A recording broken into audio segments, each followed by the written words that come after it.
The old house stood at the edge of Blackwood Forest, its windows like vacant eyes staring into the perpetual twilight beneath the ancient trees. It was a structure of weathered stone and dark, almost black, timber, its roof a patchwork of moss-covered slate. Ilara had inherited it from a great-aunt she barely remembered, a woman known only through hushed family anecdotes of her eccentricities, her reclusive life, and her peculiar affinity for the wild, untamed spaces. Ilara had driven for 2 days, leaving behind the relentless hum of city life, the sharp edges of recent grief, and the suffocating sympathy of well-meaning friends.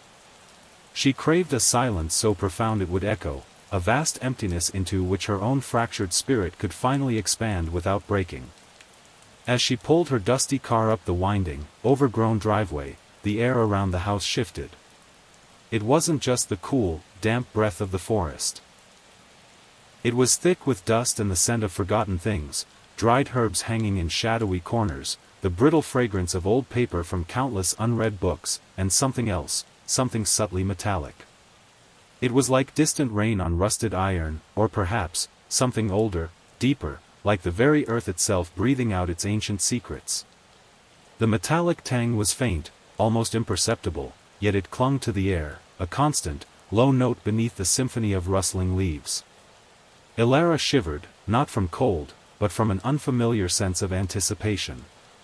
This wasn't just a house, it felt like a living entity, dormant but aware. Unlocking the heavy oak door, she stepped into a foyer draped in shadows. Sunlight struggled to pierce the grime-laden windows, casting weak, dusty beams that danced with unseen motes. The silence inside was profound, a heavy blanket that muffled even her own footsteps. "Hello?" she whispered, her voice swallowed by the vastness of the space. Only the creak of the floorboards beneath her weight answered. She ran a hand along a dust-covered banister, the wood smooth and cold.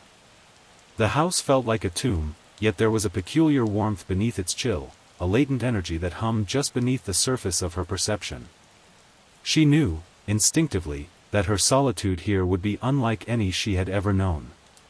Ilara spent the first few days simply existing within the house, unpacking only the essentials. She ate simple meals, drank endless cups of tea, and watched the light shift through the ancient trees of Blackwood Forest. The silence was initially a balm, a quiet canvas for her thoughts. But then, it began. A faint, almost imperceptible whispering. It wasn't the distinct rush of wind through the pines, nor the gentle rustle of deciduous leaves. It was more like a collective sigh, a murmur of voices just beyond the threshold of hearing, always emanating from the deepest parts of Blackwood, a sound that seemed to shift with the very shadows, like a secret shared among unseen entities. At first, she dismissed it as the creaking of old wood settling in the cool evening, the distant rustle of leaves carried on a breeze, or simply the tricks of an overactive imagination, a byproduct of her own weary mind and the profound quiet. "It's just the house," she'd tell herself, running a hand over the rough stone of the fireplace. "Old houses make noises." But as the days bled into nights, and the sun dipped below the horizon, painting the sky in hues of bruised purple and deep orange, the whispers grew clearer. They were never distinct enough to form actual words, never a coherent sentence, but the presence of them became undeniable. It was a symphony of soft, sibilant sounds, a chorus of hushed secrets shared just out of reach, a constant, low thrum beneath the surface of the world.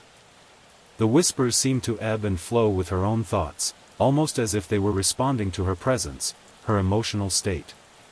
They would rise in intensity when she felt most alone, a gentle, comforting hum that filled the void, and recede into the background when she busied herself with unpacking boxes, arranging her few belongings, or losing herself in the worn pages of a book. It was as if the forest itself was breathing with her, its unseen inhabitants mirroring her internal landscape. She found herself pausing, mid-task, head cocked, straining to catch a fragment, a meaning, in the ethereal chorus. The metallic scent in the air also seemed to intensify with the whispers, a faint, almost sweet tang that hinted at something ancient and organic. Driven by an insatiable curiosity, Ilara began to explore the house with a new intensity. She found rooms filled with antique furniture draped in white sheets, like sleeping giants awaiting awakening. There was a grand dining room, its long table scarred with age, and a parlor with a dusty, silent piano. But it was the library that truly captivated her, overflowing with leather-bound books on forgotten lore, natural history, and even some strange, handwritten journals filled with botanical sketches and cryptic notes. The scent of old paper and dried ink was strongest here, mingling with the persistent metallic tang. She spent hours tracing the spines of books, wondering about her great-aunt's life, her obsessions.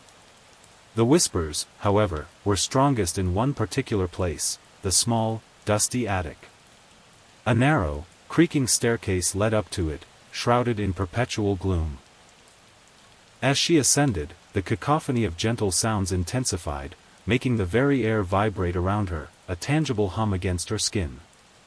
The attic was a repository of forgotten things, trunks filled with moth-eaten clothes, broken furniture, and stacks of yellowed newspapers.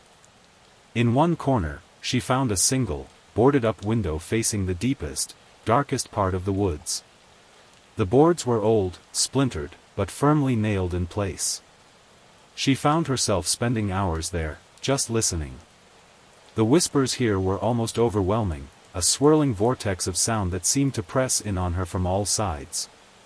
It was here that she began to distinguish subtle variations in the chorus, a low, resonant hum, like the earth breathing, a high-pitched, almost mournful sigh, like wind through skeletal branches, and a soft, rhythmic shushing, like waves on a distant shore. She pressed her ear against the boarded window, trying to decipher the elusive language, convinced that behind the weathered wood lay not just trees, but something profound, something that wanted to be heard. The metallic scent was strongest here, too, almost sharp, like ozone before a storm. One evening, as the sun dipped below the horizon in a spectacular blaze of bruised purples and fiery oranges, a thick, unnatural fog began to roll in. It wasn't the gentle mist of a cool morning, this was a dense, swirling shroud that seemed to emanate directly from the heart of Blackwood Forest. Within minutes, it had swallowed the house whole, transforming the familiar landscape into an ethereal, indistinct world.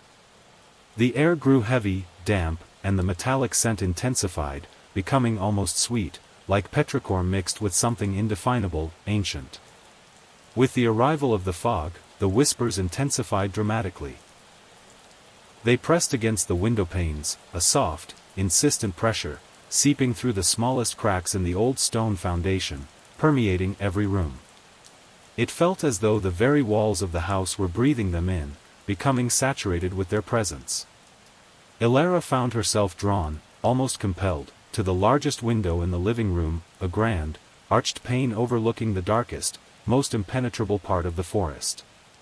The glass was cold beneath her fingertips, a thin barrier between her and the encroaching mystery. The fog swirled like a living thing outside, a vast, undulating entity. Within its depths, Ilara began to perceive fleeting, shadowy forms. They weren't solid, not truly, but their presence was undeniable, like smoke given a fleeting, ethereal form, or figures glimpsed from the corner of the eye. They shifted and coalesced, hinting at shapes, tall, slender outlines, broader, more grounded masses, all indistinct, yet undeniably there. The whispers now felt incredibly close, as if they were just outside the window, just beyond the thin barrier of glass and wood, their collective breath misting the pane alongside her own.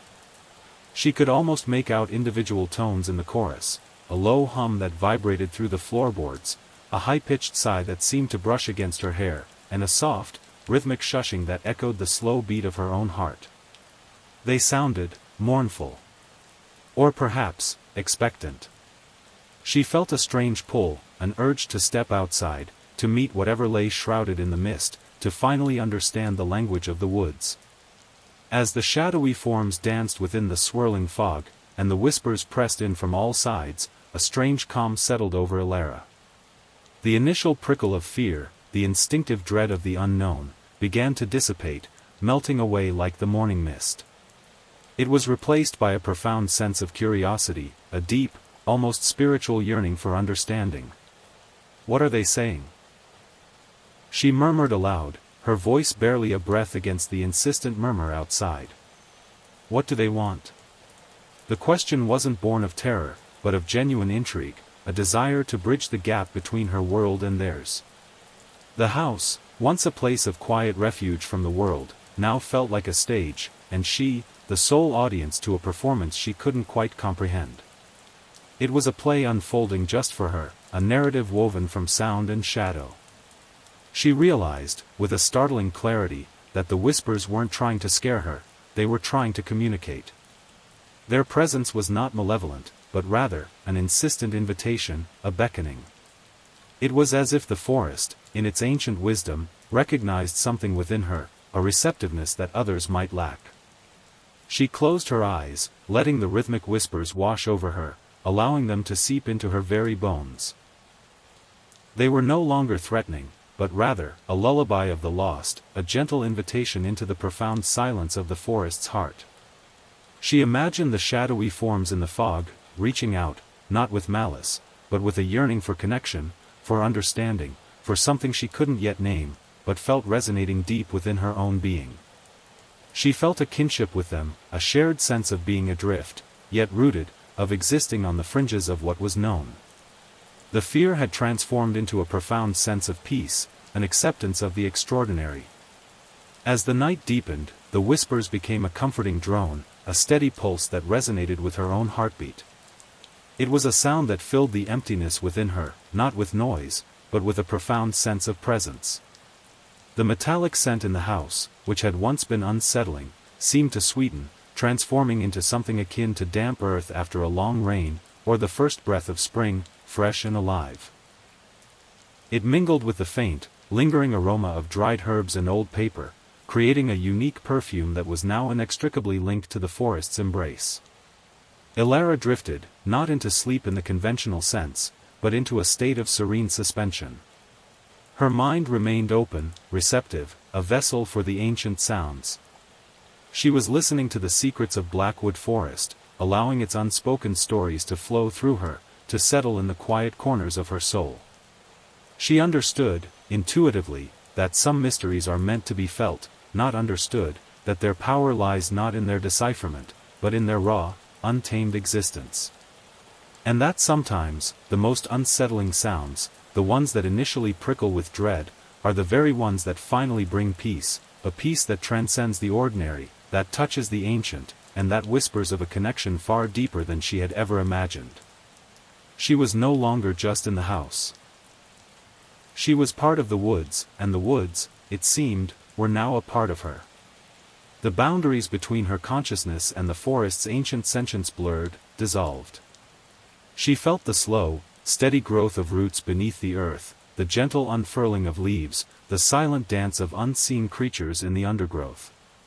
The whispers were no longer external, they were internal, a part of her own being, a quiet hum in her veins.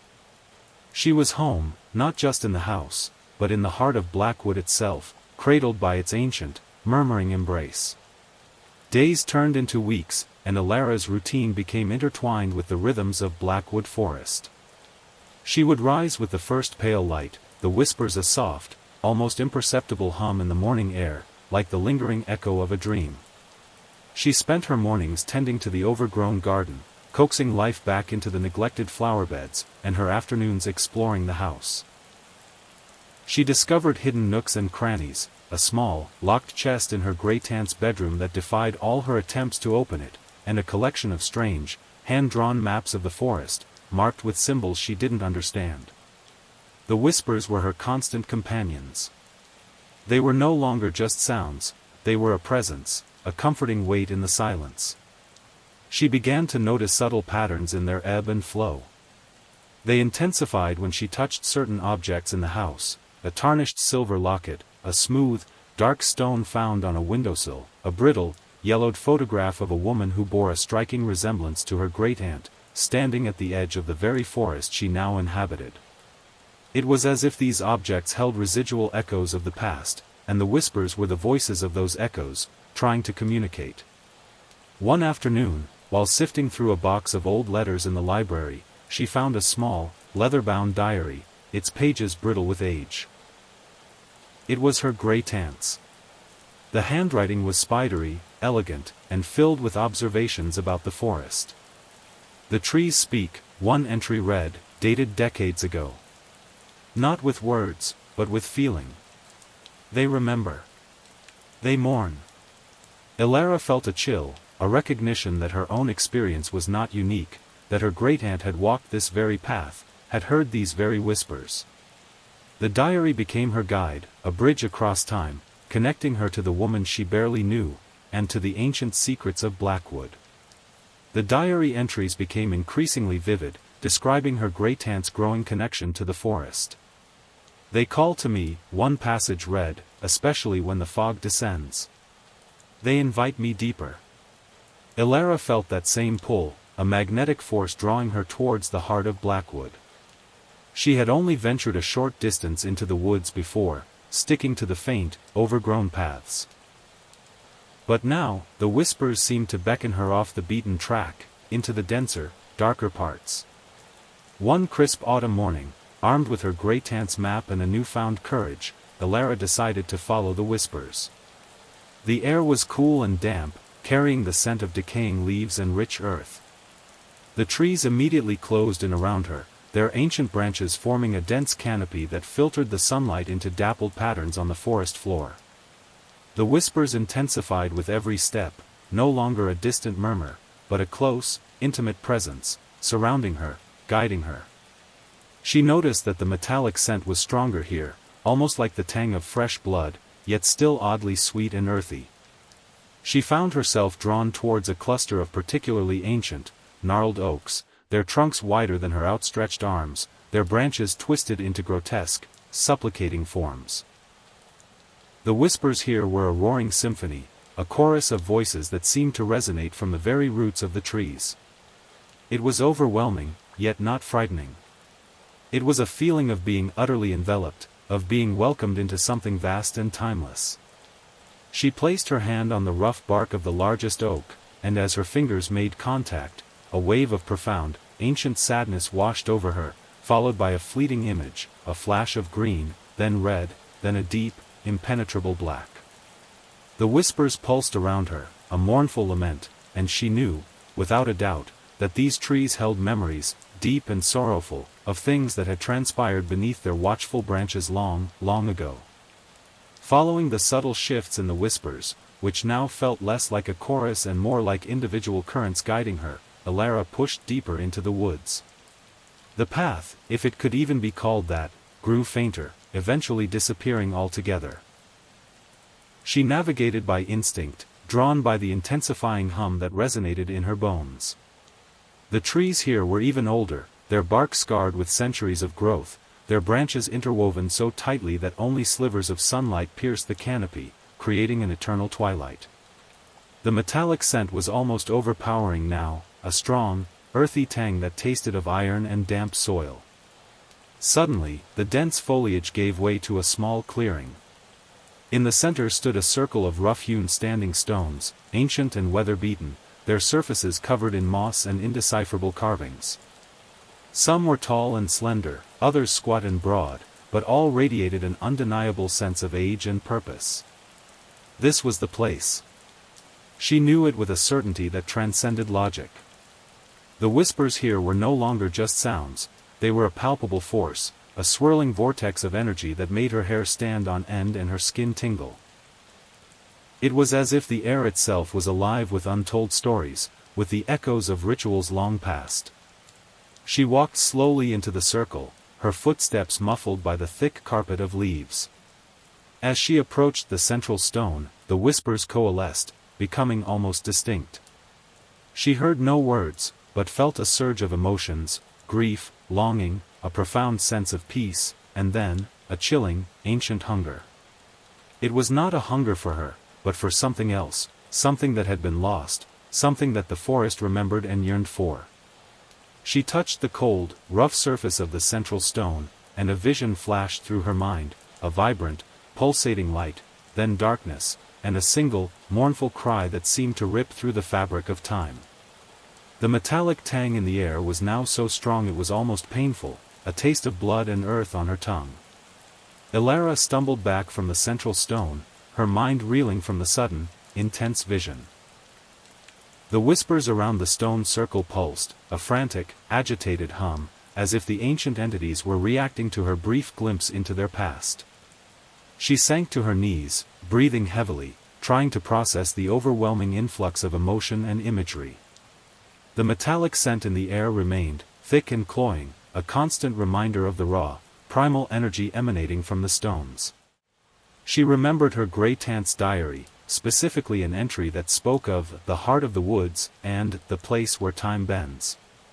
It mentioned a sacrifice, not of life, but of connection, a severing that had left the forest wounded and yearning. Elara now understood. Her great-aunt hadn't just listened to the whispers, she had sought to understand their sorrow, to mend the ancient wound. The locked chest in the house, the cryptic maps, they were all pieces of a larger puzzle, a legacy her great-aunt had left for her, a task to complete.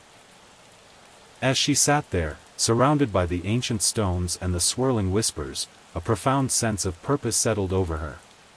She wasn't just here to heal her own fractured spirit, she was here to heal something far older, something tied to the very essence of Blackwood Forest. The whispers, once a source of unsettling mystery, now felt like a plea, a desperate call for help from a wounded, ancient entity. She looked at the central stone, its surface rough and cold, and extended her hand again, this time with intention, with a silent promise. The metallic tang in the air softened, subtly, replaced by a faint, earthy sweetness, a breath of nascent hope amidst the ancient sorrow. Returning to the house, Elara felt a renewed sense of urgency. The whispers, though still present, seemed to have shifted their tone, becoming less mournful and more encouraging, a gentle nudge towards her purpose. The metallic scent, which had been so strong at the stone circle, now lingered faintly in the air of the house, a constant reminder of her newfound mission. She went directly to her great-aunt's bedroom, her eyes fixed on the small, locked chest. She had tried every key she could find in the house, every hairpin, every trick she knew, but it had remained stubbornly shut. Now, however, a new idea sparked. She remembered a small, intricately carved wooden bird she had found tucked away in a dusty drawer in the library, a curious little trinket she had almost dismissed as mere decoration. Its eye, she now realized, was a tiny, almost invisible, keyhole. She retrieved the bird, her fingers trembling slightly with anticipation. The whispers around her intensified, a soft, encouraging chorus, as if they knew what she was about to do. With a click that echoed loudly in the silent room, the bird's eye turned, revealing a minuscule, almost hidden key. It was delicate, made of tarnished silver, and shaped like a stylized leaf. She carried it to the chest, her heart thrumming with a mixture of excitement and trepidation. The key slid into the lock with surprising ease, a perfect fit. As she turned it, the whispers swelled into a triumphant crescendo, a wave of sound that washed over her, making the very air vibrate. The lid of the chest sprang open with a soft sigh, revealing not jewels or gold, but a collection of meticulously preserved artifacts, more of her great-aunt's journals, a compass that seemed to shimmer with an inner light, and a final, larger map of Blackwood Forest, far more detailed than the others, with strange symbols and lines that seemed to glow faintly in the dim light. The new map was unlike anything Elara had ever seen. It wasn't merely a geographical representation, it was alive, imbued with a subtle energy that hummed beneath her fingertips. The lines weren't just paths, they seemed to pulse with a faint, internal light, and the symbols were not just markings, but intricate glyphs that hinted at a hidden language. The whispers in the room intensified as she unfurled it, a chorus of eager, expectant murmurs, as if the forest itself was leaning in, waiting for her to understand. The metallic scent in the air was now almost sweet, like blooming night flowers, a stark contrast to its earlier, sharper tang. She spent the next few days immersed in her great-aunt's final journals, cross-referencing them with the symbols on the map. The entries spoke of ley lines, nodes of energy, and the veil between worlds. Her great-aunt had been a scholar of the unseen, a cartographer of the spiritual landscape. The symbols, Elara slowly deciphered, represented specific points of concentrated energy within the forest, places where the veil was thin, where the whispers were strongest, and where the ancient wound could potentially be healed. One symbol, a stylized tree with roots reaching deep into the earth and branches stretching towards the sky, appeared frequently. Her great-aunt had labeled it the Nexus. Another, a swirling vortex, was marked the Breach. The stone circle, Elara realized, was the Breach. Her great-aunt's writings were not just observations.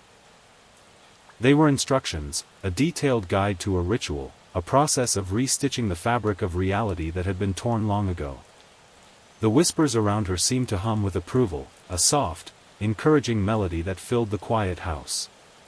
Elara felt a profound sense of destiny, a realization that she was meant to complete her great-aunt's work, to bring peace to Blackwood Forest and, in doing so, perhaps, to herself.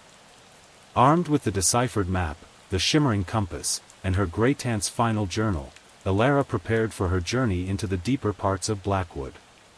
The whispers that morning were a vibrant, almost joyous chorus, a stark contrast to their initial mournful tones. The metallic scent in the air was now undeniably sweet, like the scent of rain on wildflowers, a sign that the forest was responding to her intentions. She packed a small bag with water, a few provisions, and a flashlight, though she felt an inner light would guide her. Her first destination was a node marked the Weeping Willow on the map, a point where several ley lines converged. The compass needle, usually erratic, now pointed steadily in one direction, its inner light pulsing faintly. The whispers grew louder as she walked, guiding her through dense thickets and over moss-covered stones. The forest felt different now, less a place of silent observation and more a living, breathing entity actively participating in her journey. The trees seemed to part for her, their branches swaying gently as if in welcome. She found the weeping willow deep within a secluded dell. It was an enormous, ancient tree, its branches trailing to the ground like mournful green hair, forming a natural, secluded chamber. The air beneath its boughs was thick with the whispers, a concentrated hum that resonated through her entire body. She felt a profound sense of sorrow emanating from the tree, a deep, ancient grief.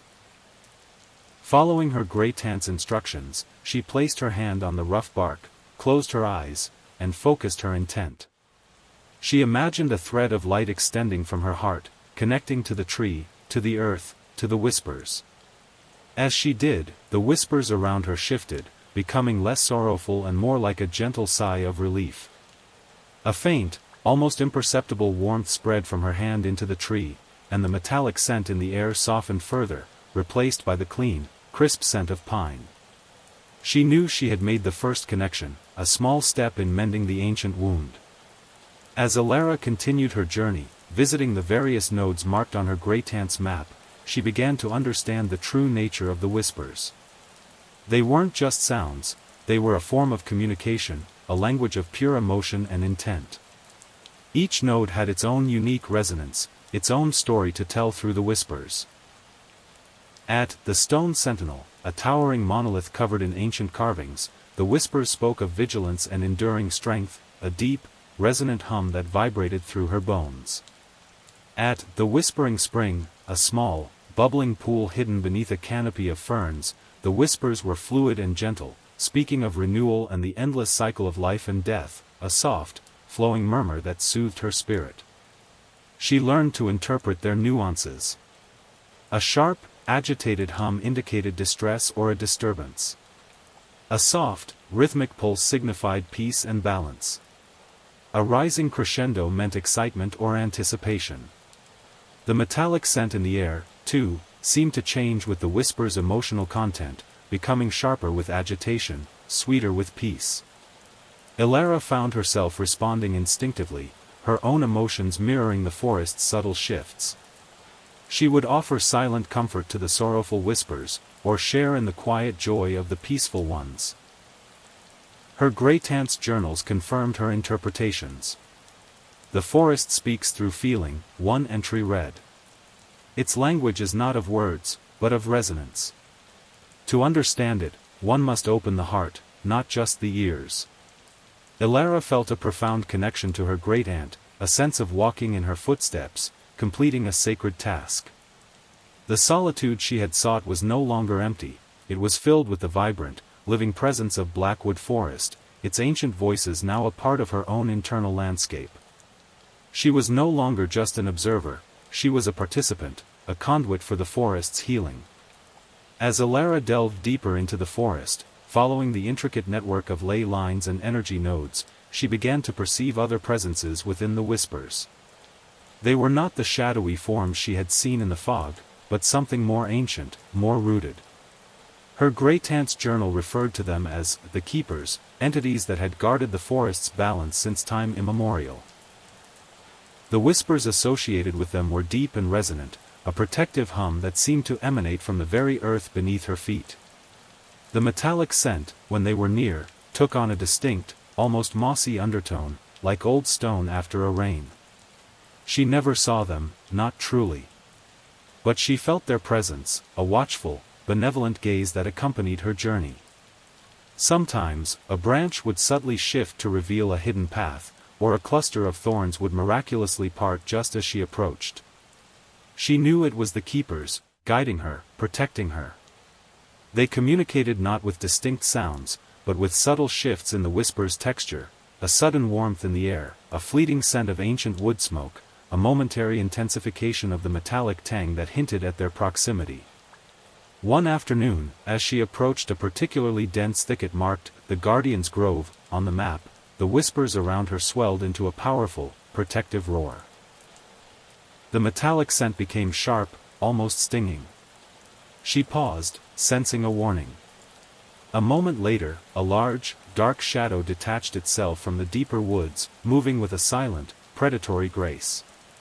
It was a wolf, larger than any she had ever seen, its eyes glowing with an unnatural intelligence. It stopped at the edge of the grove, its gaze fixed on her.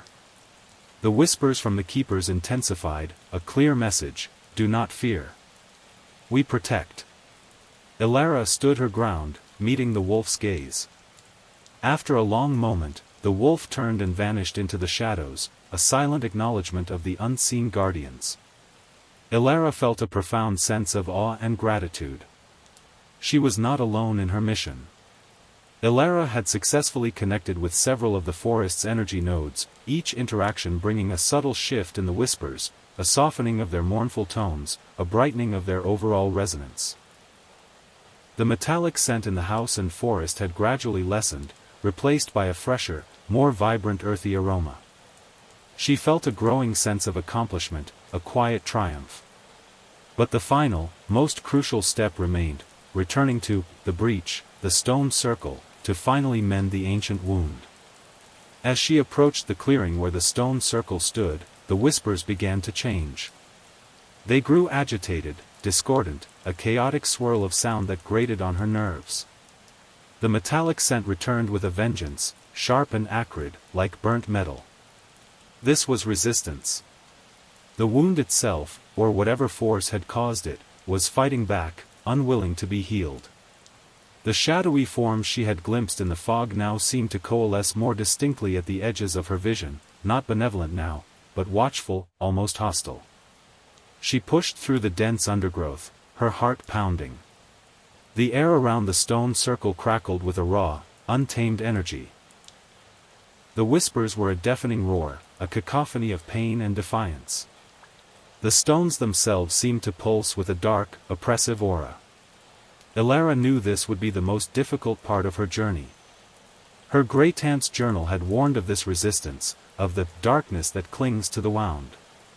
She took a deep breath, clutching the shimmering compass in her hand, its light now flickering erratically. She had come too far to turn back. The forest was depending on her. Standing within the chaotic maelstrom of sound and energy at the breach, Elara consulted her great-aunt's final journal. The pages were filled with intricate diagrams and precise instructions for the ritual of mending. It spoke of channeling the restored energy from the nodes, of weaving it through the ley lines, and directing it into the heart of the stone circle. The whispers around her were a furious gale, trying to distract her, to break her concentration. The metallic scent was overwhelming, tasting like blood and iron on her tongue. She began by placing the shimmering compass at the center of the circle, its erratic light now spinning wildly. Following the diagrams, she moved from stone to stone, touching each one, visualizing the threads of light she had connected at the other nodes, drawing them towards the breach. As she touched each stone, a burst of energy, sometimes warm, sometimes cold, surged through her, and the whispers around that particular stone would momentarily quiet, replaced by a faint, clear hum. The process was draining, physically and mentally. Her head throbbed, and her muscles ached. The shadowy forms at the edge of the clearing seemed to press closer, their indistinct shapes swirling with menace. She could feel their resistance, a desperate attempt to maintain the imbalance, the wound. But with each connection, with each thread of light she drew, the cacophony of the whispers began to lessen, slowly, gradually, replaced by a more unified, albeit still strained, sound. The metallic scent began to recede, replaced by the fresh, clean scent of ozone, like the air after a lightning strike. Elara knew she was close. As Elara completed the circuit of the stone circle, the compass at the center began to glow with a steady, brilliant light. The chaotic whispers at the breach finally coalesced, not into silence, but into a single, agonizing wail, a sound of profound, ancient pain that pierced her very soul. It was the sound of the wound itself, raw and exposed. The metallic scent in the air intensified one last time, a final, desperate gasp of the imbalance, before abruptly vanishing, replaced by the crisp, clean scent of pure, untainted earth. In the center of the circle, where the compass pulsed with light, the ground began to shimmer. The air rippled, and for a fleeting moment, Elara saw it, a tear in the fabric of reality, a shimmering, black void that seemed to suck in the light around it. It was not a physical hole, but a metaphysical one, a gaping wound in the very essence of the forest. This was the breach her great-aunt had written about, the source of the forest's sorrow, the reason for the mournful whispers. It was a place where something vital had been ripped away, leaving an echoing emptiness. The shadowy forms at the edge of the clearing, which had been so menacing, now seemed to recoil, their forms flickering like dying embers.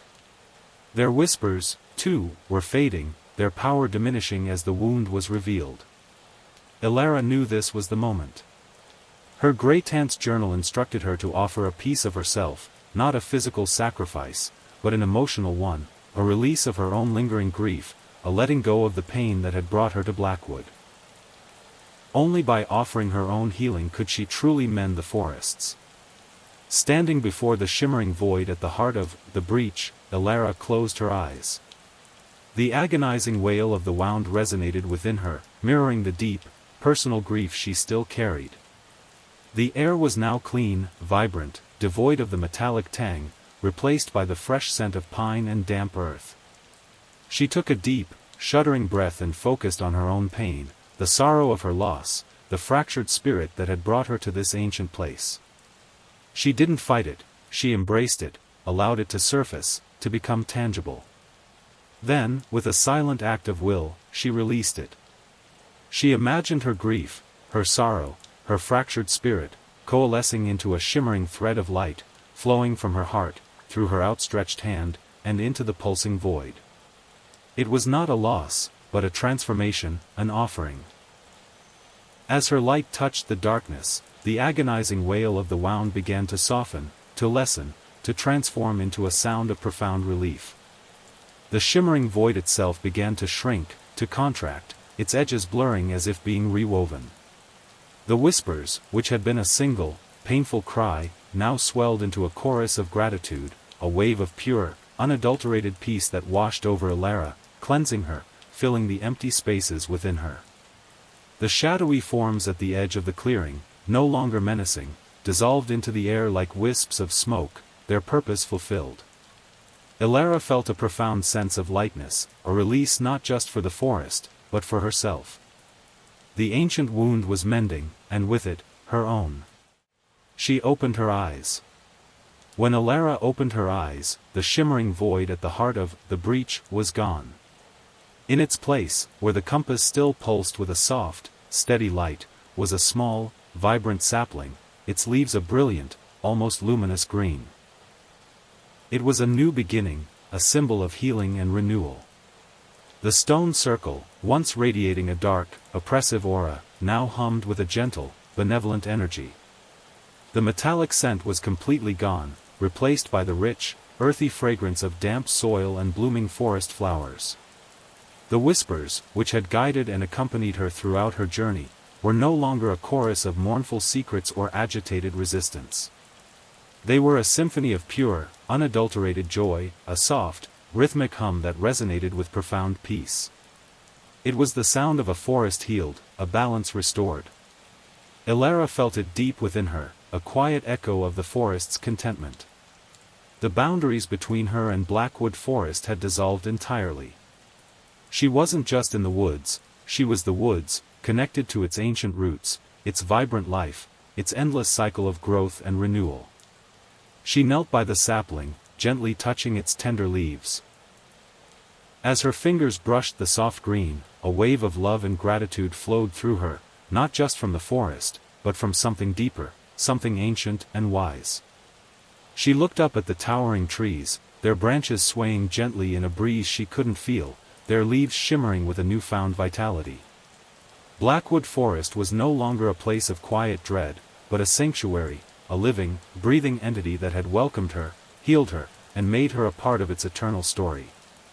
She closed her eyes again, letting the peaceful whispers wash over her, knowing she was finally home. The days that followed the mending of the breach were bathed in a light Elara had never seen before. The perpetual twilight beneath the ancient trees of Blackwood Forest seemed to lift, allowing shafts of warm, golden sunlight to pierce the canopy, illuminating the forest floor in dappled patterns. The air, once thick with dust and the subtle metallic tang, was now crisp and clean, carrying the invigorating scent of pine needles, damp earth, and blooming wildflowers. The house, too, felt transformed. The shadows no longer seemed to cling to the corners, and the old wood no longer creaked with a mournful sigh, but with a gentle, contented groan. Elara would wake each morning to the soft, rhythmic hum of the whispers, no longer a chorus of hushed secrets, but a gentle, harmonious melody. It was the sound of the forest breathing, a steady, peaceful pulse that resonated with her own revitalized heartbeat. She found herself smiling more, a genuine, unburdened smile that reached her eyes. The fractured spirit that had brought her to Blackwood had not just mended, it had been reforged, stronger and more resilient than before. The profound sense of peace she had found at the breach lingered, a quiet, unwavering plea. She still spent her mornings in the garden, but now the flowers seemed to bloom with a brighter intensity, their colors more vivid, their fragrances sweeter. In the afternoons, she would walk through the forest, no longer guided by the shimmering compass, but by an innate sense of direction, a deep, intuitive connection to the land. The trees seemed to acknowledge her presence, their branches swaying gently in a silent greeting. She felt the watchful, benevolent gaze of the keepers, no longer as distinct entities, but as an integrated part of the forest's consciousness, a comforting, protective presence that enveloped her. One rainy afternoon, as Elara sat by the crackling fireplace, the gentle whispers of the forest a soft counterpoint to the drumming rain on the roof, she picked up her great-aunt's final journal. She had read it many times, deciphering its cryptic notes and following its instructions. But now, with the forest healed and her own spirit at peace, she felt compelled to read it one last time, searching for any lingering messages, any final insights. As she turned the brittle pages, a small, folded piece of parchment, almost invisible against the aged paper, fluttered out. It was a letter, addressed to "My dearest successor." Her great-aunt's elegant, spidery handwriting filled the page, but the words were clear, imbued with a warmth and wisdom Elara had only glimpsed in the earlier entries. "If you are reading this," the letter began, "it means you have found the way. You have heard the whispers, understood their sorrow, and possessed the courage to mend what was broken." A tear traced a path down Elara's cheek, not of sadness, but of profound connection. Her great-aunt had known. She had prepared this path, not just for the forest, but for Elara herself. The letter continued, speaking of the burden of knowledge and the gift of connection. The forest is now a part of you, as you are a part of it, it read. Its peace is your peace. Its wisdom, your guide. Guard it well, my dear. For the whispers will always speak, and now, you will always understand. Elara clutched the letter to her chest, feeling a surge of love and gratitude for the woman who had, in her absence, guided her to her true home. Months passed, weaving themselves into a tapestry of tranquil days and serene nights. Elara had fully embraced her role as the forest's guardian, her life a quiet dance with the rhythms of Blackwood. The whispers were no longer just a presence, they were a constant, soothing dialogue, a language she understood not with her ears, but with her soul. The house, once a silent sentinel, now felt like a warm, living heart, beating in harmony with the ancient woods. The metallic scent was a distant memory, replaced by the clean, vibrant aroma of thriving nature. Yet, even in this profound peace, the forest held its subtle mysteries. One moonless night, as Elara sat by the living room window, watching the inky blackness of the woods, she noticed a faint shimmer at the very edge of her vision.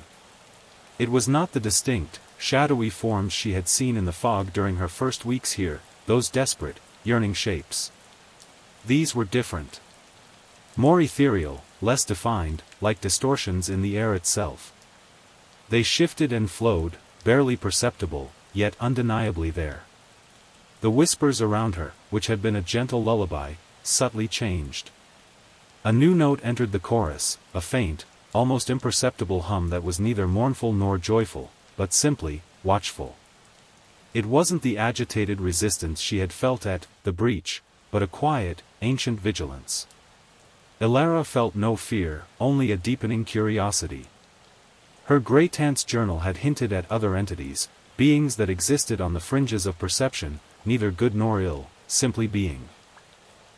These shifting shadows, she realized, were the forest's true, eternal inhabitants, the ones who had always been there, observing, waiting. And now, they too acknowledged her presence, their whispers a silent greeting across the veil. Elara began to experience dreams unlike any she had known before. They were not the chaotic, fragmented narratives of the subconscious, but vivid, immersive experiences that felt more like memories, or perhaps, glimpses into the collective consciousness of Blackwood Forest. She would drift into sleep to the gentle hum of the whispers, and then find herself walking through ancient landscapes, seeing towering trees that no longer existed, hearing the calls of creatures long extinct. The metallic scent, which was now completely absent in her waking life, sometimes returned in these dreams, a faint, nostalgic echo of the forest's past wounds. In one dream, she was a tiny sapling, feeling the slow, steady pull of nutrients from the earth, the warmth of the sun on her nascent leaves.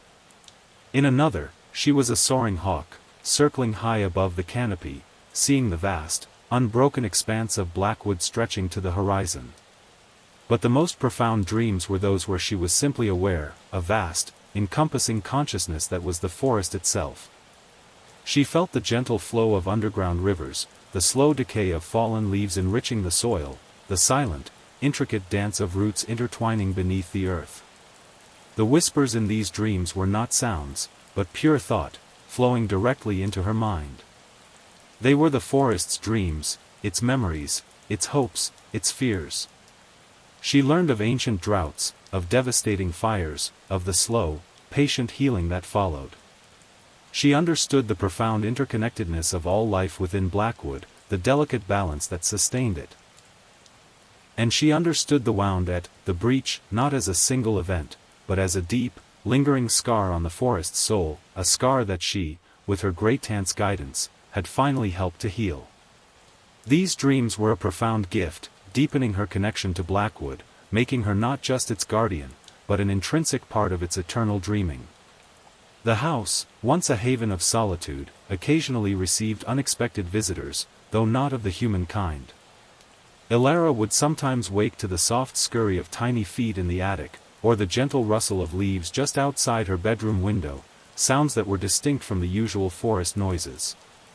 The whispers, when these visitors were near, would shift to a curious, almost playful hum, a light, airy melody that filled the air. The metallic scent, long gone, never returned with these encounters. One morning, she found a small, perfectly formed bird's nest woven from iridescent moss on her windowsill, a tiny, intricate masterpiece. Another time, a cluster of luminous, otherworldly mushrooms had sprouted overnight on the old stone steps leading to the garden, their caps glowing with a soft, internal light that pulsed gently. She never saw the creatures that left these gifts, but she felt their presence, a fleeting, benevolent energy that brushed past her as she moved through the house. Her Grey Tant's journal contained a few cryptic references to the small folk, the ephemeral ones, and the forest's hidden smiles. These were not the ancient, watchful keepers, nor the shadowy forms of the fog, but something else entirely, beings of pure light and fleeting beauty, manifestations of the forest's joy and whimsy. They were drawn to the house now that the wound at the breach was healed, now that the metallic tang of sorrow had dissipated. They were celebrating, in their own subtle way, the return of balance, the resurgence of life. Ilara would leave out small offerings, a bowl of fresh water, a few berries from the garden, a silent acknowledgement of their presence, a gesture of gratitude for their quiet companionship. The whispers would then swell into a chorus of gentle appreciation, a soft, contented sigh that filled the house with warmth. The sapling at the breach grew steadily, its vibrant green leaves unfurling with each passing day. It was more than just a tree, it was the living heart of the mended wound, a testament to the forest's resilience and Ilara's profound connection to it. Every morning, she would make the journey to the stone circle, sitting beside the sapling, placing her hand on its delicate trunk. The whispers here were no longer the chaotic roar of resistance, nor the agonizing wail of pain. They were a soft, rhythmic pulse, a gentle, melodic hum that seemed to emanate directly from the sapling itself.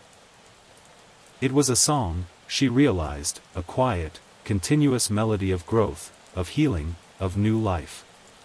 She could feel the sap coursing through its tiny veins, the slow, steady expansion of its roots reaching deeper into the earth, anchoring it to the ancient energies of the ley lines. The metallic scent was entirely absent here, replaced by the purest, freshest scent of new growth and damp, fertile soil. It was the smell of hope, of renewal.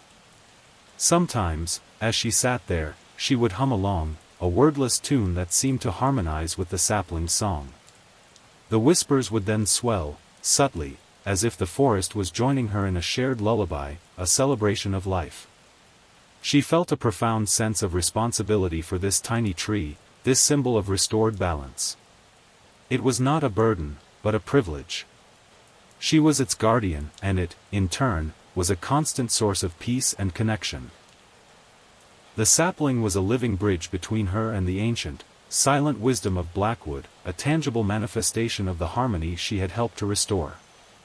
Ilara watched the seasons turn, each bringing a new facet to Blackwood Forest and a subtle shift in the whispers.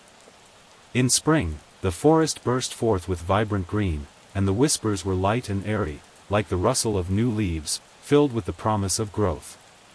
The air was fresh, alive with the scent of damp earth and burgeoning life.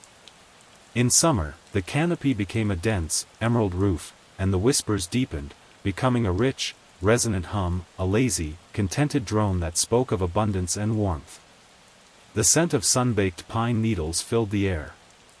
Autumn transformed the forest into a breathtaking tapestry of gold, crimson, and russet. The whispers grew melancholic, a soft, sighing melody that spoke of release and letting go, of the gentle decay that nourished new life. The metallic scent, which had completely vanished, sometimes returned as a faint, almost nostalgic echo during particularly heavy rains, a reminder of the forest's past struggles, quickly dissipating with the clearing skies. Winter brought a profound stillness. The trees stood stark and skeletal against the pale sky, and the whispers became a hushed, almost silent presence, a deep, internal thrum that spoke of hibernation and the quiet strength of endurance. The air was crisp, clean, carrying the sharp scent of frost. Through it all, Ilara remained connected, her spirit flowing with the forest's rhythms. She learned that even in the quietest moments, the whispers were always there, a constant reminder of the vibrant, living world around her. She was no longer just an inhabitant of the house, she was a part of the forest's eternal cycle, a witness to its beauty, its resilience, and its profound, ancient wisdom. The changes in the whispers were like the changing moods of a beloved friend, each one understood, each one embraced. One particularly still winter afternoon, as snow fell in large, silent flakes, transforming Blackwood Forest into a landscape of pristine white, Elara sat by the attic window. The boards her great-aunt had nailed over it were long gone, removed by Elara herself, allowing the soft, diffused light to filter into the dusty space. The whispers in the attic were different now, no longer a cacophony of gentle sounds, but a clear, resonant hum, like a single, sustained note from an ancient bell. The metallic scent was entirely absent, replaced by the crisp, clean scent of snow and old wood. As she gazed out at the snow-laden trees, a memory surfaced in the whispers, clearer and more vivid than any dream she had experienced. It was not her memory, but the forest's. She saw, as if through the eyes of an ancient tree, a group of figures in cloaks, gathered around the stone circle, their faces obscured by shadow. They were performing a ritual, their voices chanting in a language she didn't understand. Then came the flash of light, the tearing sound, the agonizing wail she had felt at the breach. It was the moment the wound was created, a violent severing of some profound connection. The memory was brief, a fleeting glimpse into the forest's distant past, but it was enough. Elara understood now that the wound was not natural, but inflicted. It was an act of disruption, a violation of the forest's inherent harmony. The whispers, which had carried this memory, now softened, becoming a mournful sigh, a quiet lament for what had been lost. But beneath the sorrow, there was also a note of resilience, a quiet determination. The forest remembered the pain, but it also remembered its own strength, its capacity for healing. Elara felt a renewed sense of purpose, not just as a guardian, but as a witness to Blackwood's enduring story. As spring returned to Blackwood Forest, bringing with it a vibrant explosion of green and the sweet scent of new growth, Elara found herself drawn back to the ancient, gnarled oaks near the Guardian's Grove. These were the trees that had first conveyed a sense of profound, ancient sadness. Now, with the wound at the breach healed, their whispers were no longer mournful, but deep and resonant, like the slow, steady pulse of the earth itself. The metallic scent was completely gone from this area, replaced by the rich, earthy aroma of damp soil and burgeoning life. She sat at the base of the largest oak, leaning against its rough, scarred bark. She closed her eyes, letting the whispers flow through her, feeling the immense, intricate network of roots beneath the forest floor. It was as if she could perceive the very lifeblood of Blackwood, flowing unseen beneath the surface, connecting every tree, every plant, every living creature. The whispers here spoke of deep time, of geological shifts, of the slow, patient work of nature. They were the voices of the very foundation of the forest, the ancient roots that held it all together. In this deep connection, Elara felt a profound sense of belonging. She was not just a visitor, she was integrated into the very structure of Blackwood. Her own roots, once fractured and adrift, now felt intertwined with the ancient roots of the forest, drawing strength and sustenance from its timeless wisdom. The whispers here were a lullaby of eternity, a quiet reassurance that some things endure, even through the greatest of changes. She was a part of something vast and ancient, a living thread in the intricate tapestry of Blackwood Forest. The house, which had initially felt like a mere structure, had become a living extension of Blackwood Forest, its stones and timbers imbued with the same ancient energy. Elara no longer heard just the whispers from the forest, she began to perceive the house's own subtle heartbeat, a gentle thrum that resonated through the floorboards and walls. It was a sound distinct from the forest's whispers, yet perfectly harmonized with them, a deep, contented sigh that spoke of warmth and security. The metallic scent was entirely absent from the house now, replaced by the comforting aroma of old wood, dried herbs, and the faint, sweet scent of the forest breath that permeated every room. She would often find herself simply sitting in the quiet rooms, listening. The house communicated through subtle shifts in temperature, a sudden warmth in a cold room, a gentle breeze stirring the curtains when no window was open. It spoke through the way the light fell through the windows, highlighting forgotten details, or through the soft creak of a stair that seemed to acknowledge her presence. It was a silent dialogue, a continuous exchange of comfort and understanding. Her great-aunt's diary contained a brief, poignant entry: "The house is not just shelter, it is a vessel. It holds the echoes of those who loved it, and it listens to the whispers of the land. It breathes with the forest." Elara understood. The house was not just a place where she lived, it was a companion, a silent witness to her journey, and now, a silent participant in the forest's renewed harmony. Its heartbeat was her heartbeat, a shared rhythm of peace and belonging. She felt an immense gratitude for this old house, this sanctuary that had brought her to Blackwood and had become her true home. As Elara's connection to Blackwood Forest deepened, so too did the richness and complexity of the whispers. They were no longer just a single, unified chorus, but a symphony of individual voices, each distinct yet harmoniously interwoven. She could differentiate the rustle of a squirrel's thoughts, the slow, patient growth of a mushroom, the silent flight of an owl through the night. It was as if the forest had opened itself completely to her, sharing its inner life, its countless, intricate narratives. The metallic scent was a distant memory, replaced by the vibrant, ever-changing perfumes of the living forest. She found herself engaging in silent dialogues with individual trees, feeling their ancient wisdom flow into her, their quiet strength bolstering her own spirit. She would sit by the whispering spring, listening to the gentle murmur of the water, and feel the cool, refreshing thoughts of the underground currents, their endless journey beneath the earth.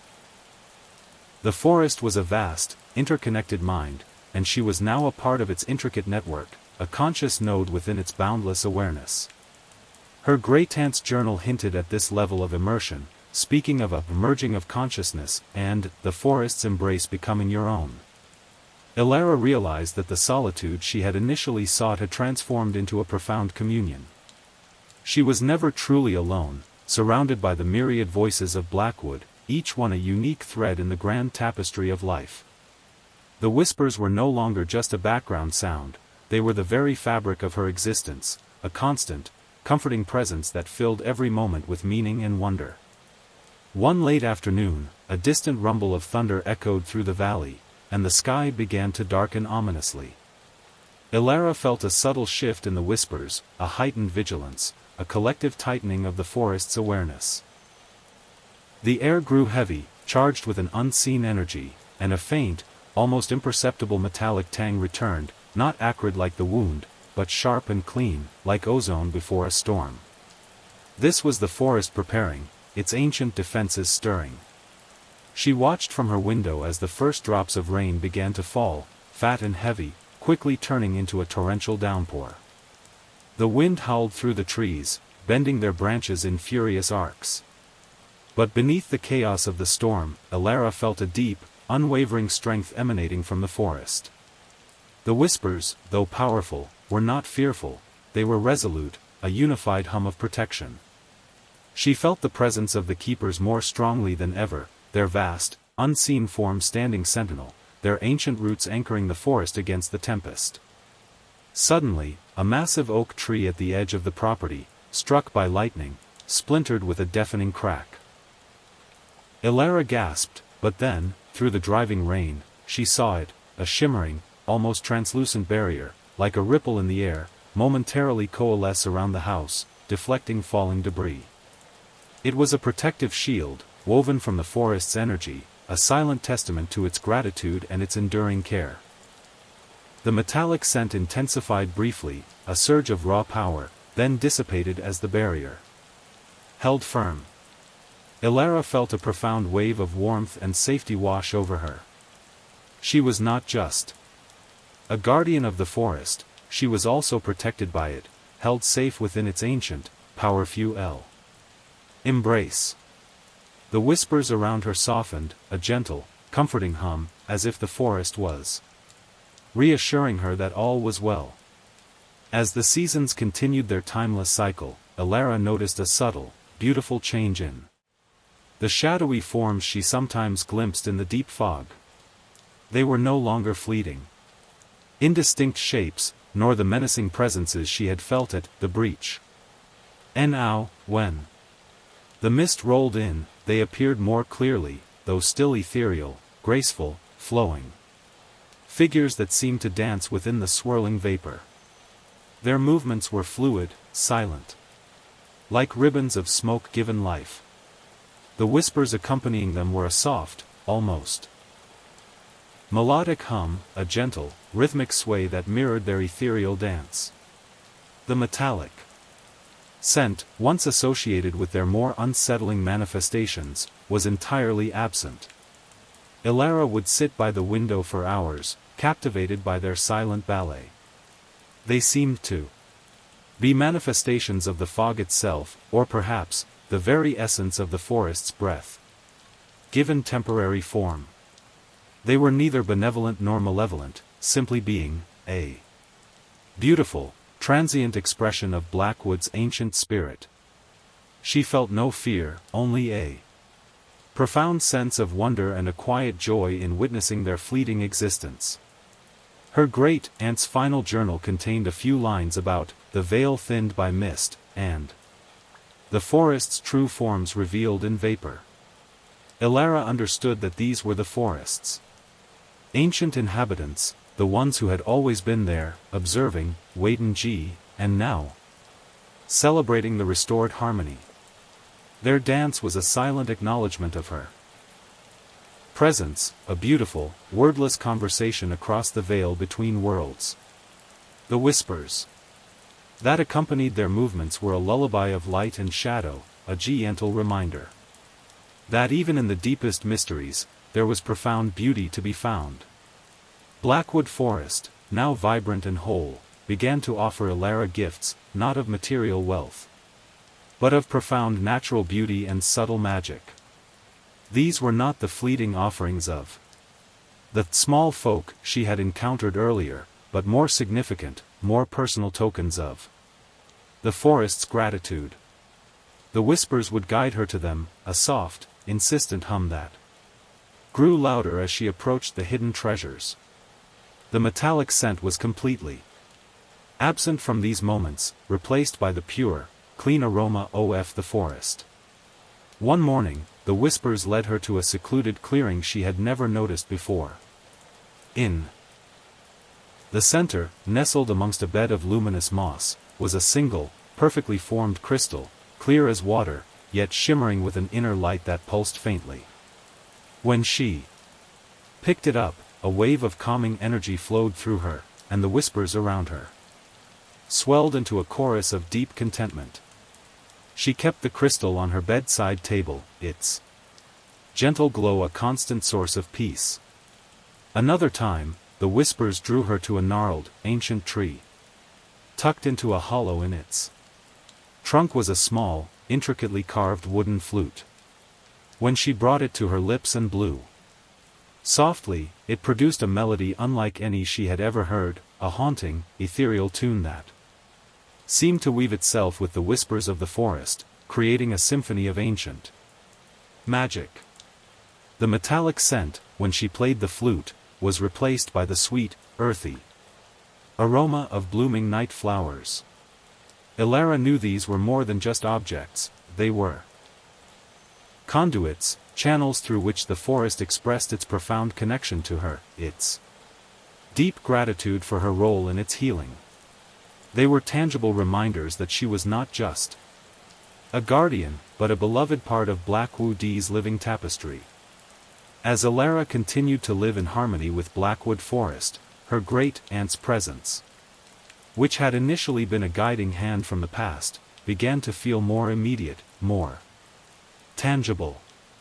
It was not a haunting, but a gentle, loving echo woven into the very fabric of the house and the forest.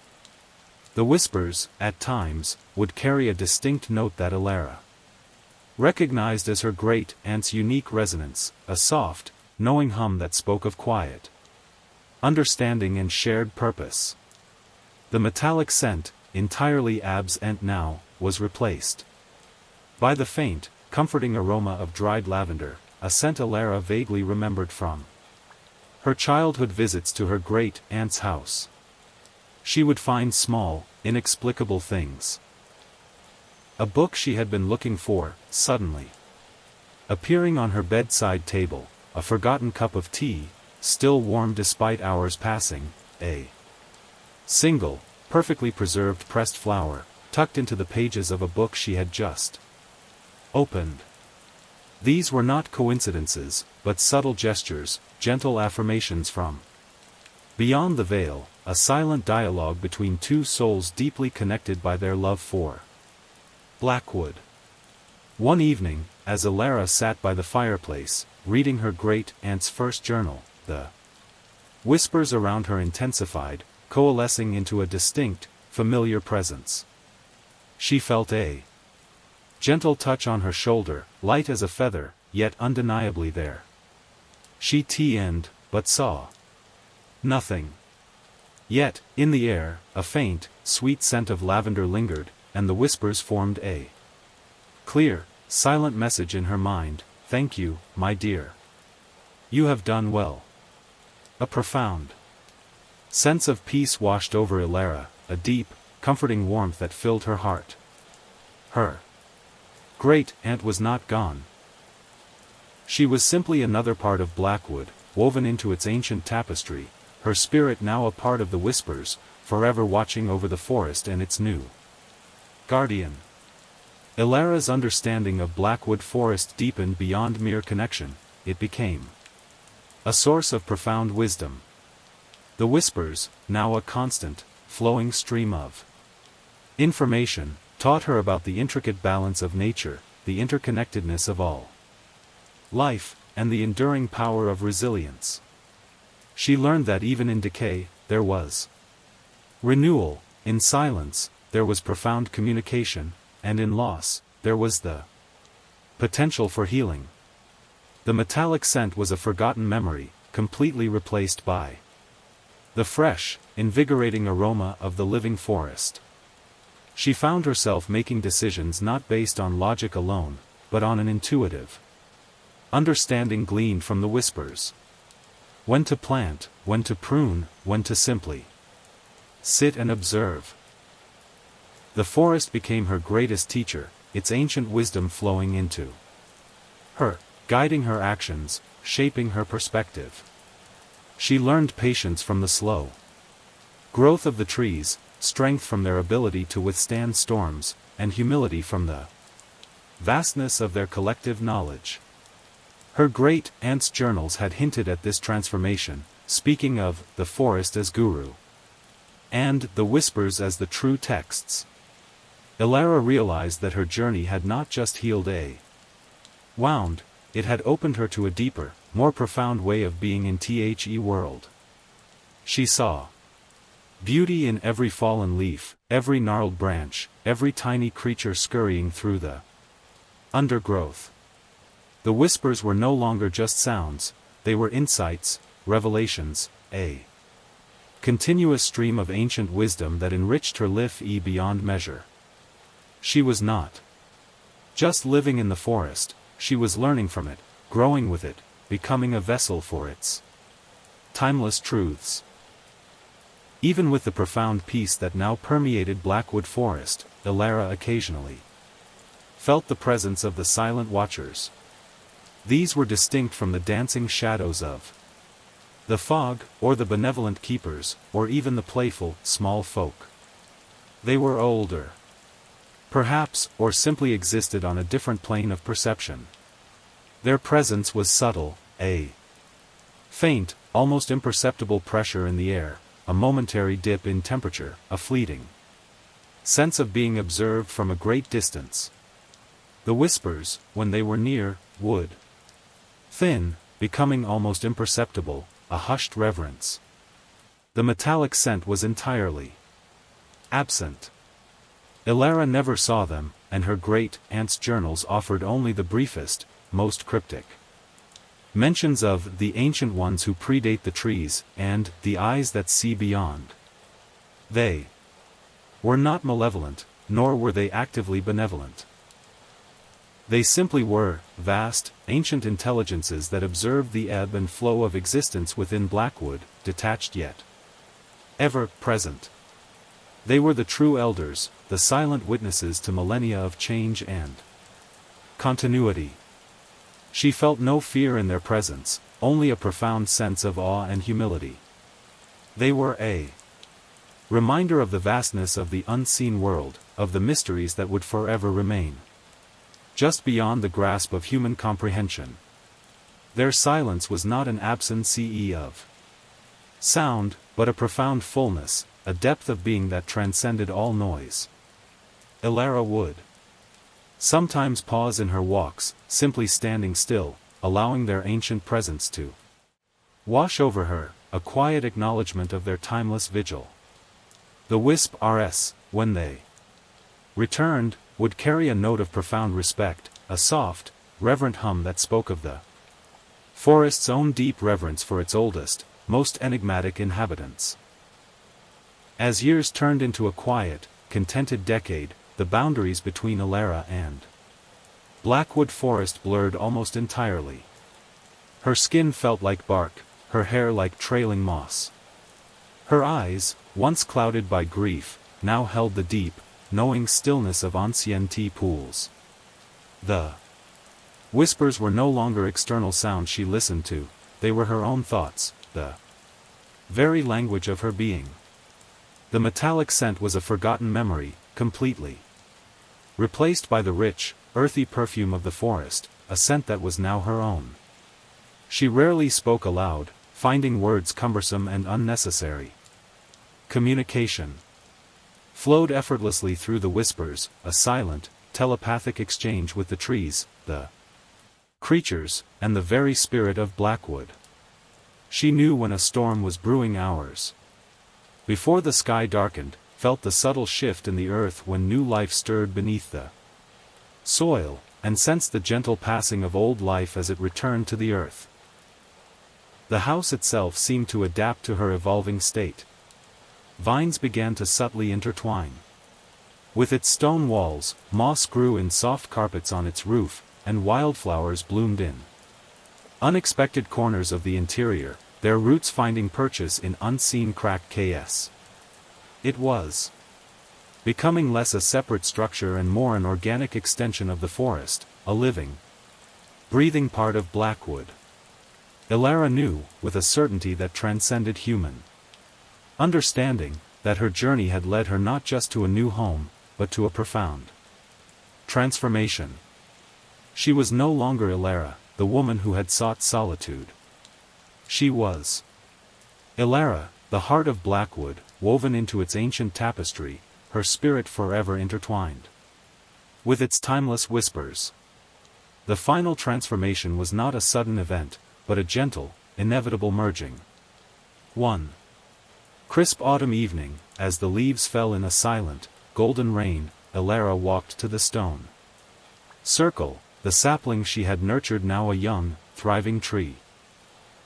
The whispers around her were a symphony of profound peace, a deep, resonant hum that filled the entire forest. The metallic scent, once a harbinger of sorrow, was now a distant, forgotten echo in the vast, sweet breath of the woods. She lay down at the base of the young tree, her body feeling light, almost ethereal. The earth beneath her was soft, welcoming. She closed her eyes, and the whispers enveloped her completely, no longer just sounds, but a warm, loving embrace that drew her deeper, further, into the very essence of Blackwood. She felt her consciousness expand, merging with the ancient roots, soaring with the highest branches, flowing with the unseen currents beneath the earth. She became the rustle of leaves, the murmur of the spring, the silent strength of the standing stones. There was no fear, no pain, only a profound sense of belonging, a quiet joy that transcended all earthly understanding. Her human form dissolved, not into nothingness, but into everything. She was the wind through the trees, the sunlight filtering through the canopy, the cool, damp earth. She was the whispers, and the whispers were her. Ilara, the woman, was gone, but Ilara, the spirit of Blackwood, had been born. She was now an eternal part of the forest, a constant, loving presence, forever listening, forever whispering. A guardian woven into the very fabric of the ancient woods, her peace complete, her journey ended, her essence eternal. Centuries passed. The old house at the edge of Blackwood Forest, now completely overgrown with vines and moss, became an indistinguishable part of the landscape, its stones absorbed back into the earth from which they came. The sapling at the breach grew into a magnificent, ancient tree, its branches reaching towards the sky, its roots anchoring it deep within the earth, a living monument to healing and renewal. The stone circle remained, its weathered surfaces softened by time, its purpose now understood only by the forest itself. And the whispers continued. They were no longer mournful, nor agitated, nor even expectant. They were a constant, harmonious symphony, a deep, resonant hum that permeated every leaf, every stone, every breath of air within Blackwood. They spoke of growth and decay, of life and death, of the endless, beautiful cycle of nature.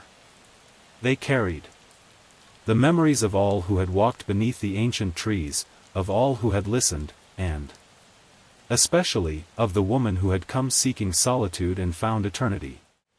Sometimes, on a particularly still evening, when the fog rolled in from the deepest parts of Blackwood, a faint, sweet scent of lavender would drift through the air, a fleeting echo of a great aunt's love and a successor's peace.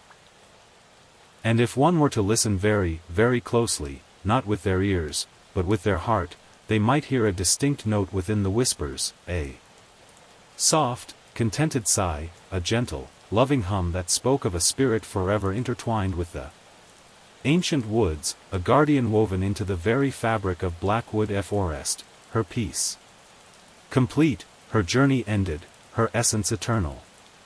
The forest breathed, and with every breath, it whispered of enduring peace.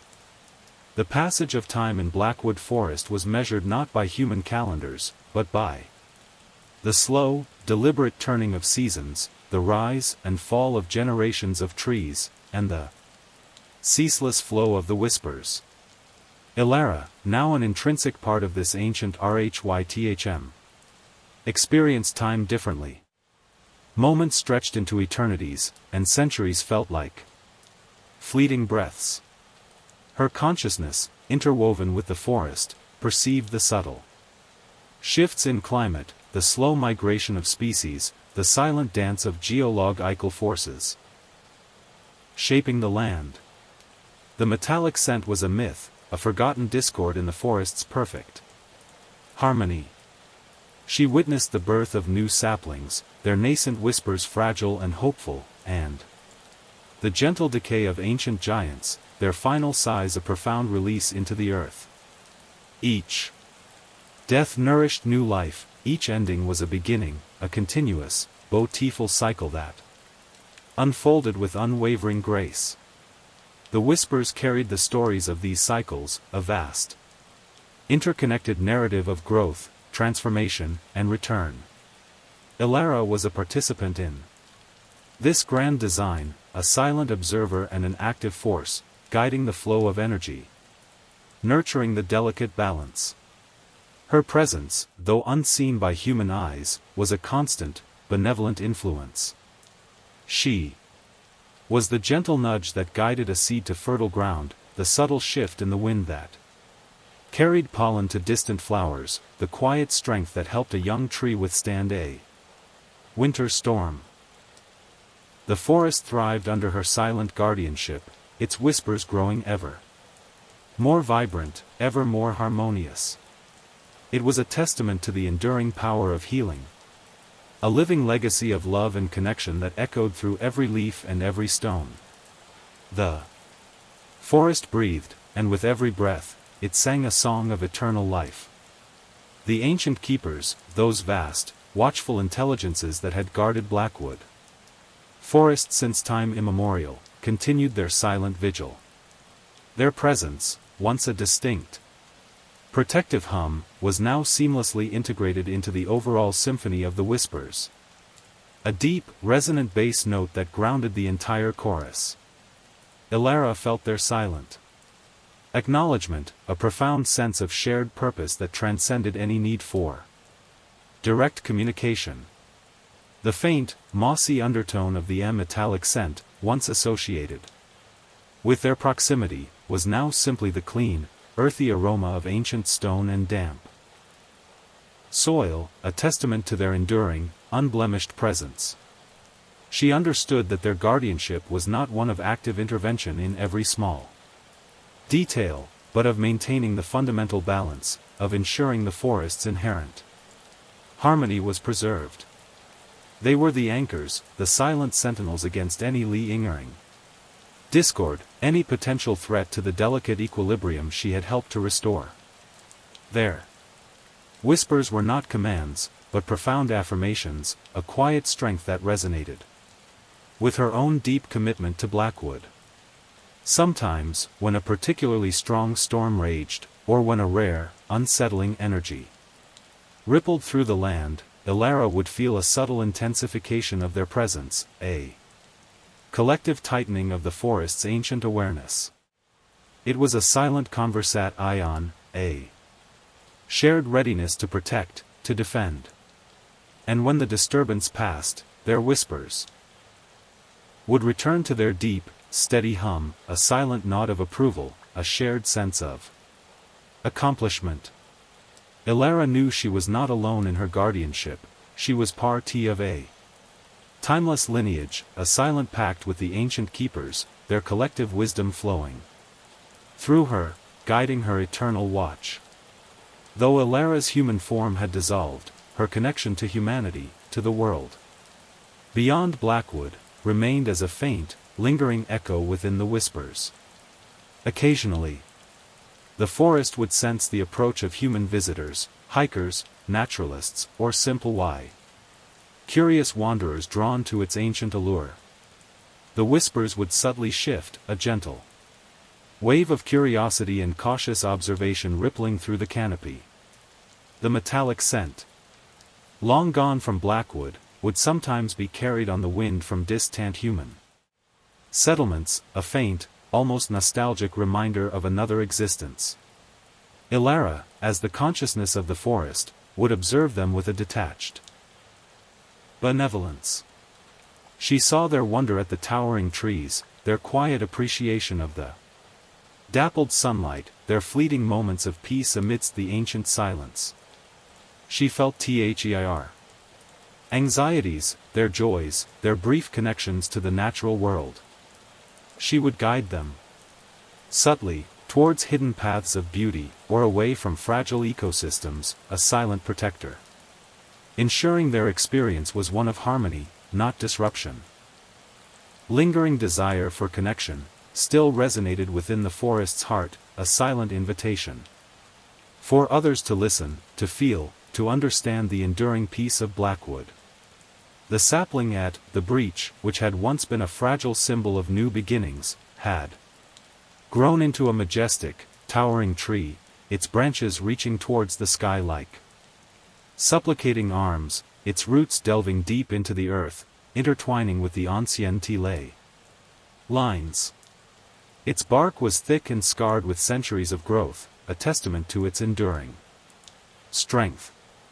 The whispers emanating from it were no longer a gentle hum, but a powerful, resonant song, a deep, continuous melody of life, of healing, of profound renewal. The metallic scent was a forgotten memory, replaced by the rich, vibrant aroma of thriving wood and fertile soil. Ilara, as the consciousness of the forest, felt every inch of its growth, every unfurling leaf, every new root that anchored it deeper into the earth. It was her heart, beating in harmony with the forest, a tangible manifestation of the balance she had helped to restore. The tree was a beacon of light, a focal point for the forest's energy, radiating peace and vitality. Throughout Blackwood, birds nested in its branches, small creatures found shelter at its base, and its shade offered solace to all who enter its sacred space. The song of the tree was a constant source of joy for Elara. It was a reminder of her journey, of the great aunt who had guided her, and of the profound transformation she had undergone. It was a living legacy, a testament to the power of connection and enduring strength of nature. The tree was Blackwood's heart, and Elara was its soul, forever intertwined, forever whispering the song of enduring peace.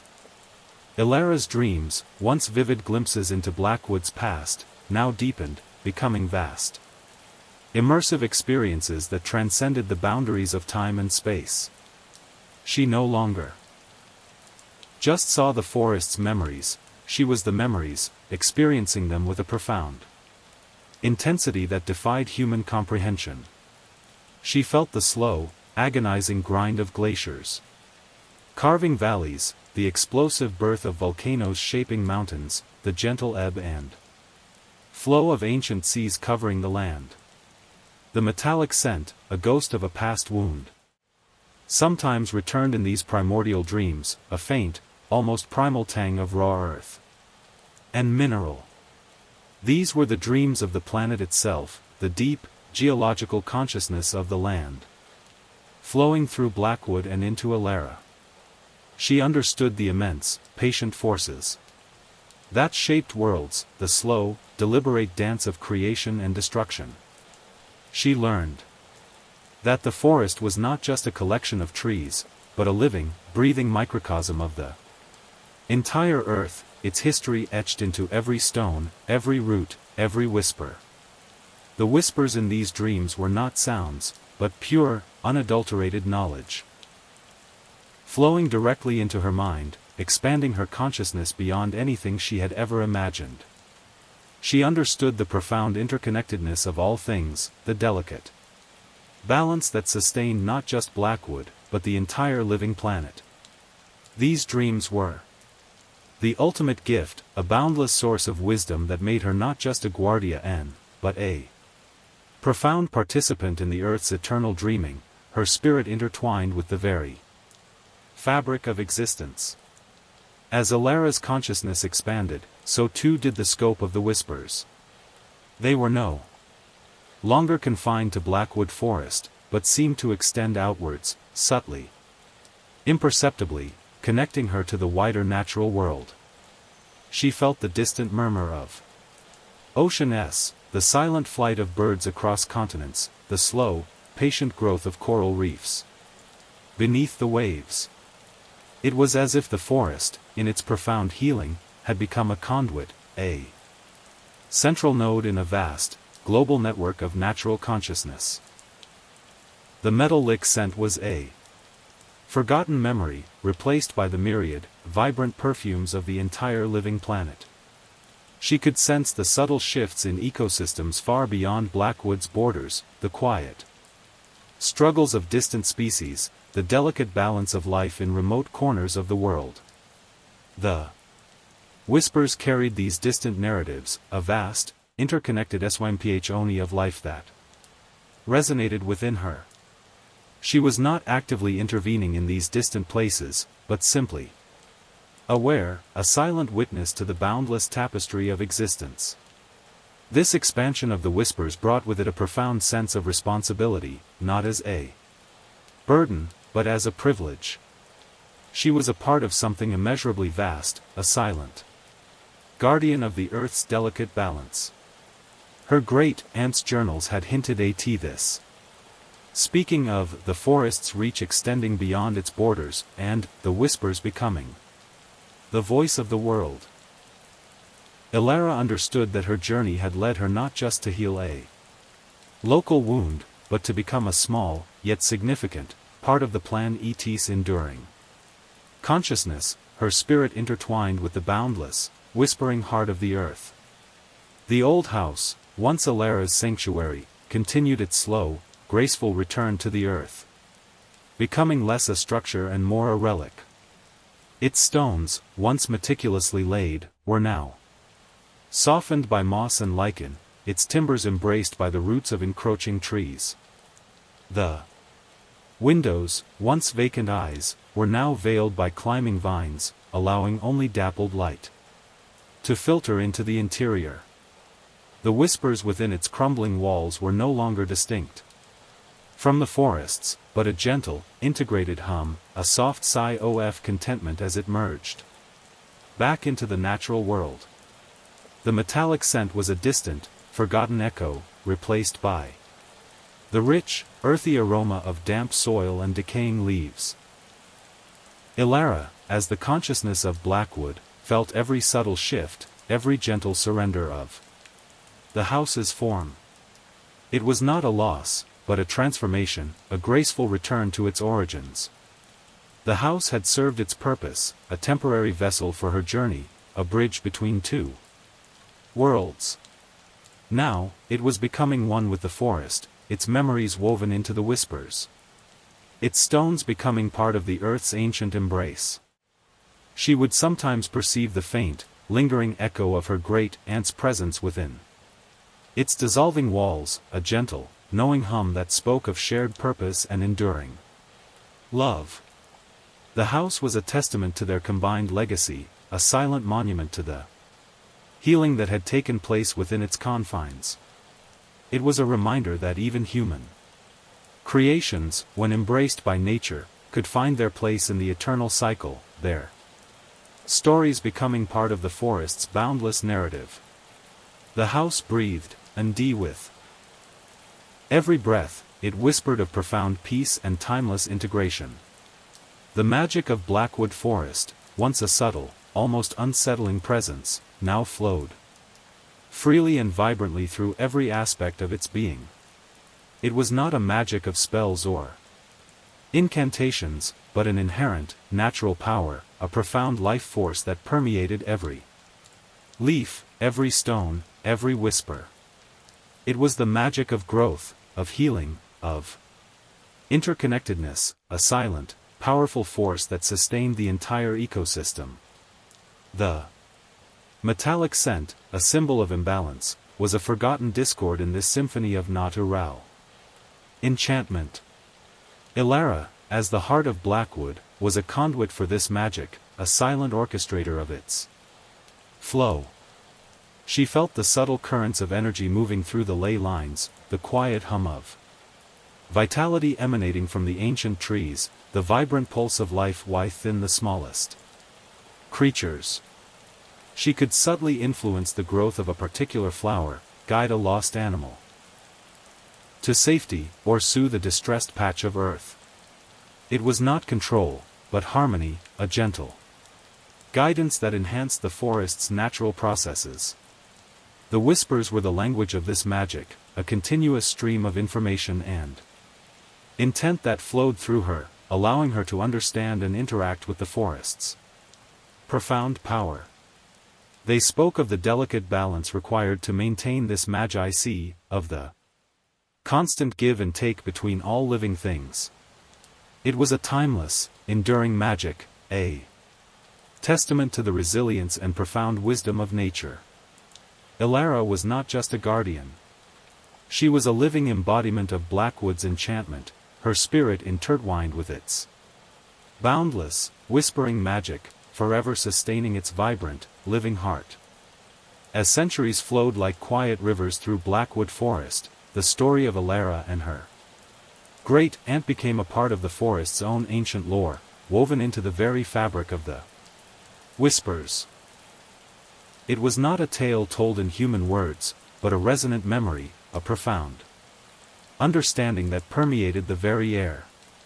The sapling, now a colossal tree, stood as a living monument to their shared legacy, its deep, harmonious song a constant reminder of healing and renewal. The metallic scent was a forgotten discord, replaced by the enduring sweet fragrance of the forest's vibrant life. New generations of trees grew, their nascent whispers joining the ancient chorus. New creatures made their homes within the forest's embrace, their instincts guided by the underlying harmony. The keepers continued their silent vigil, their deep hum a constant reassurance of the forest's enduring strength. And through it all, Ilara, as the consciousness of Blackwood, remained a silent, loving presence, her spirit intertwined with every leaf, every root, every stone.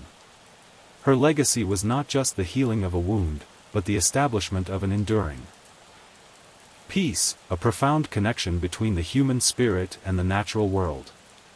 The whispers carried this legacy, a timeless message of hope and resilience, flowing out from Blackwood to touch the edges of the wider world, a subtle invitation for others to listen, to feel, to understand. The forest breathed, and with every breath, it whispered of a legacy that would continue, endlessly, through the vast, unfolding tapestry of time. And so, the whispers of Blackwood Forest continued, an eternal symphony of life, death, and renewal. They were the voice of the ancient trees, the murmur of the hidden springs, the silent flight of the nocturnal creatures. They carried the memories of millennia, the wisdom of ages, and the enduring peace of a wound healed. Ilara, now indistinguishable from the forest itself, was the heart of this symphony, her consciousness flowing through every part of Blackwood, a silent, loving presence that sustained its vibrant, living soul. The metallic scent was a forgotten dream, replaced by the boundless, pure fragrance of existence. On particularly still evenings, when the fog rolled in, thick and ethereal, a faint, sweet scent of lavender would sometimes drift through the air, a fleeting echo of a great aunt's love, a successor's peace, and a profound, timeless connection. And if one were to listen very, very closely, not with their ears, but with their heart, they might hear a distinct note within the whispers, a soft, contented sigh, a gentle, loving hum that spoke of a spirit forever intertwined with the ancient woods. It was a whisper that transcended language, a feeling that defied description. It was the whisper of enduring peace, of boundless life, of eternal connection. It was the whisper of Blackwood Forest, and it would continue, endlessly, through the vast, unfolding tapestry of time, a timeless lullaby for the ages, a profound reminder that some stories never truly end, they simply become part of the greater song. The forest breathed, and with every breath, it whispered of eternity.